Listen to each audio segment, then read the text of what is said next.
আপনি ঠিক কোন শর্ততে রাজি হলে আমাকে 10 লক্ষ টাকা দেবেন? মানে আমাকে কি কি করতে হবে একটু জানা থাকলে ভালো হতো। তার আগে বলুন আপনি টাকাটা দিয়ে কি করবেন? আমি একজন ক্যান্সার পেশেন্টের চিকিৎসা করাবো, উনি আমার মা। 10 লক্ষ টাকাতে তো আসলে কিছু হবে না, আরো অনেক টাকা লাগবে।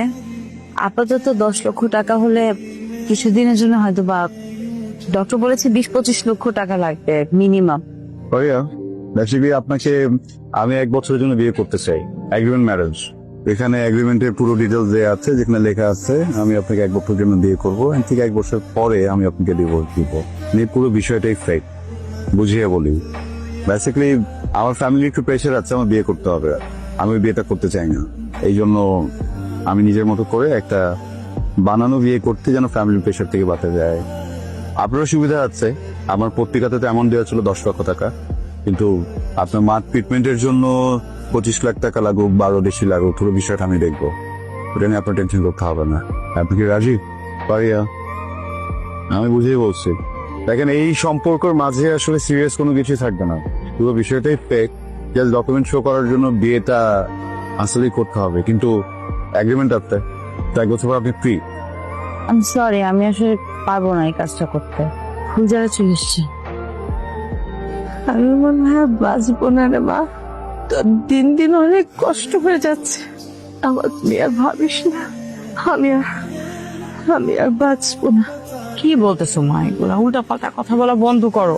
প্রত্যেক দিনে কি কথা? তোমাকে বাঁচতে হবে, তুমি অনেক দিন বাঁচবা, অনেক বছর বাঁচবা।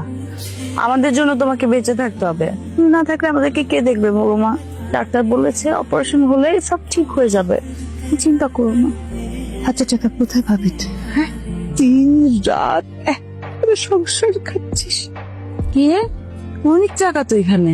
টাকা মানে? তুই খুলে রাখি, খুলে রাখি। কার টাকা উঠে আনছি আমি? আপু বিশ্বাস করো, ওখানে কেউ ছিল না, আমি আশেপাশে কাউকে দেখিনি। ফাইজা, খুব খারাপ হয়েছে কাজটা। আপু শোন না, আমার মনে হয় টাকাটা আমাদের না হলে আমার পায়ে কেন লাগবে? অন্য কেউ তো পেতে পারতো, বল। কি বলতেছিস তুই উল্টা পাল্টা কথা? Menon, thank you. আমি জানি না তুমি আমাকে কি ভাবো, কিন্তু তোমার এই টাকাগুলো আমার মায়ের চিকিৎসাতে অনেক উপকারে আসবে। আমি থ্যাংক ইউ দিয়ে তোমাকে ছোটও করতে চাচ্ছি না। আবার কবে আসবো? তুমি যেদিন ডাকবে সেদিন এসে আমি নিজেকে বিলিয়ে দেব তোমার জন্য। আসসালামু আলাইকুম আঙ্কেল। ওয়ালাইকুম আসসালাম। আম্মা যান, 3 মাসে ভাড়া আটকেছেন, এই মাস গেলে 4 মাস এগো, ভাড়াটা দেন। আঙ্কেল আসলে দিয়ে দিব, চেষ্টা করতেছি যত তাড়াতাড়ি সম্ভব দেওয়া দেওয়ার জন্য। ঝামেলার মধ্যে আছে তো আঙ্কেল, দিয়ে দিব আঙ্কেল। দিচ্ছি করে তো দিচ্ছেন না, টাকাটা দেন, আমার একটু উপকার হইব। হ্যাঁ, আমি আপনার এগ্রিমেন্টে সাইন করতে রাজি আছি, আজকেই করব। সো ইউ আর লেট, আমি অলরেডি একজনকে হায়ার করে ফেলেছি। কি বলতেছেন sir? Sir sir please sir, আমার টাকাটা অনেক দরকার স্যার। স্যার আপনি যা বলবেন আমি তাই করবো স্যার, প্লিজ স্যার আমাকে এগ্রিমেন্ট। স্যার আপনি যা বলবেন আমি তাই করবো, আমার কোনো অসুবিধা নেই। আপনার মার এখন কি অবস্থা? ভালো না স্যার, খুব খারাপ অবস্থা, প্রতিদিন রক্ত বমি হচ্ছে, দিন দিন অবস্থা খারাপের দিকে যাচ্ছে স্যার। ডক্টর বলেছে যত তাড়াতাড়ি সম্ভব ট্রিটমেন্টটা শুরু করতে হবে, আমি তখন দেরি হয়ে যাবে। সরি, আমার গার্লফ্রেন্ডের নাম নীরা, ও দেশের বাইরে থাকে। বিশেষ একটা কারণে এই মুহূর্তে ও চাইলেও দেশে আসতে পারবে না। এদিকে আমার ফ্যামিলি আমাকে খুব প্রেশার দিচ্ছে আমি যেন বিয়ে করে ফেলি। তো আপনার সাথে এগ্রিমেন্টে বিয়েটা করছি এই জন্য যেন তাদেরকে একটু থামানো যায়। Let me explain. আমি আমার বাসায় গিয়ে মা বাবাকে বলবো যে আমি আপনাকে অনেক ভালোবাসি, আমাদের অনেকদিনের সম্পর্ক, এন্ড আমি আপনাকে বিয়ে করতে চাই। এই কথা বললে হয়তো আপনার ফ্যামিলির সাথে মিট করতে চাবে, সো বেটার হয় যদি বলি আপনি এতিমখানায় বড় হয়েছেন, আপনার ফ্যামিলিতে কেউ নেই। কি রে, কি তোর গার্লফ্রেন্ড? গার্লফ্রেন্ড ছিল, এখন বউ। বউ মানে কি? তুই একা একা বিয়ে করে ফেলছিস?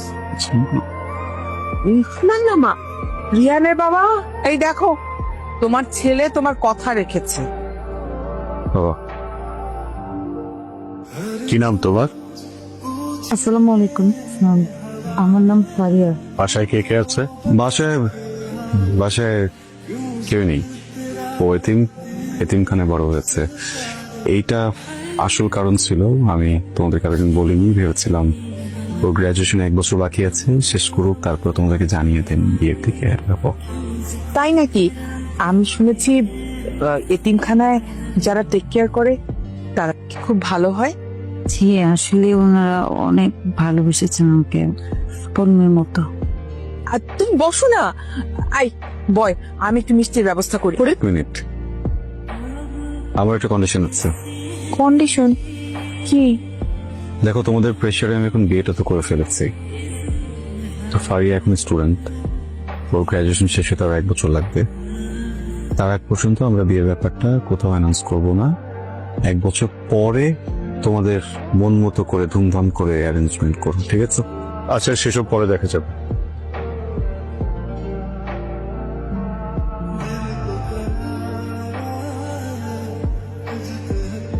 তোমরা কবে হানিমুনে যাবে ঠিক করেছো কিছু?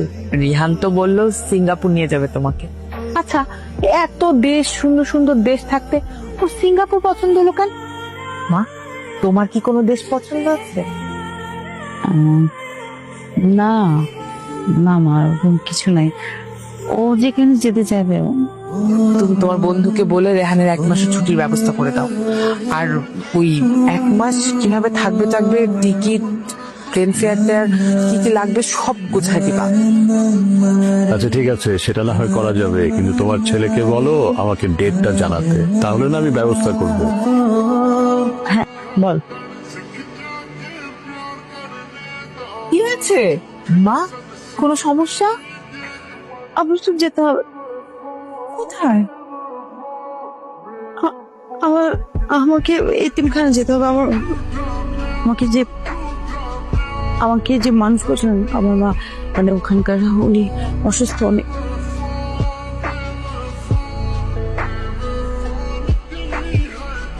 আমি খুবই সরি, এমন একটা সিচুয়েশনে কি বলে সিম্প্যাথি দেওয়া উচিত আমার জানা নেই। আমার ভেতরে একটা গিল্ট কাজ করে। আমার মনে হয় তুমি যদি আমার কথায় এই বাড়িতে না থাকতে, সেদিন তো আন্টির পাশে। I am sorry. না না, আপনি সরি বলবেন না, সরি ফিলও করবেন না। আপনার তো কোনো দোষ নেই। আমাদের ভাগ্যে ছিল মাকে এখনই হারাবো, আমাদেরকে রেখে চলে যাবেন। চলে গেছে, আপনার এখানে কোনো দোষ নেই। তারপর আমার মায়ের মনটা কি খুব বেশি খারাপ? আমি জানি, আমি বললেই কি আর না বললেই কি, মনটা একটু খারাপ। আপন মানুষ চলে গেলে সেই জায়গাটা পূরণ হয় না, সেটা পূরণ হওয়ারও না। আমি জানি খুব বেশি কষ্ট হচ্ছে, কিন্তু আমরা যে তোমাকে এরকম মুখ গোমরা দেখতে পছন্দ করি না। আমার হাসি খুশি মুখটাই আমাদের পছন্দ। রিহান, তোদের তো বিদেশ যাওয়াটা ডিলে হয়ে গেল না? একটা কাজ কর না, ওকে নিয়ে দেশের মধ্যে কোথাও ঘুরে আয়। দেশেই তো কত সুন্দর সুন্দর জায়গা আছে। রিহান, আমাদের এগ্রিমেন্টের সময়টা কিন্তু শেষ হয়ে আসছে। আমার মনে হয় এখন বাবা মায়ের সামনে আমাদের ঝগড়াটা শুরু করে দেওয়া উচিত, যেমনটা কথা হয়েছিল। ও আরেকটা কথা, অবশ্য আমার আগে দেওয়ার কথা ছিল, কিন্তু সামহাও দেয়া হয়নি। এগুলো কি? আপনার টাকা। টাকাগুলো তো আপনার। যার জন্য টাকাগুলো নিয়েছিলাম সে মানুষটাই তো আর নেই। আমি যাতে কি করবো বলুন? আপনার ছোট বোনটা স্কলারশিপ পেয়েছে না, এটা ওর কাজে লাগবে। Please keep.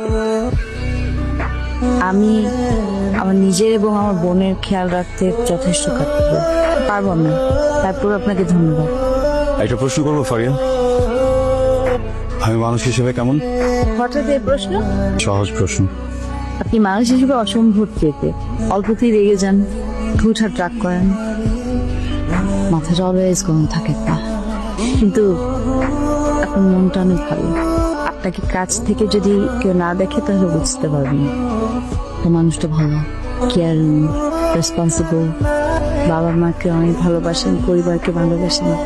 আর সবচেয়ে বড় কথা কি জানেন, এই যে এতগুলো সময় আপনার সঙ্গে থাকলাম, তাকে কাছ থেকে দেখলাম, এতটুকু তো বুঝে দিচ্ছি আপনি আপনার ভালোবাসা মানুষের প্রতি অনেক লয়াল। আর আজকালকার সময় তো এরকম মানুষ পাওয়া খুবই দুষ্কর। আমার মতো মানুষকে কি বিয়ে করা যায়? হ্যাঁ, কেন না?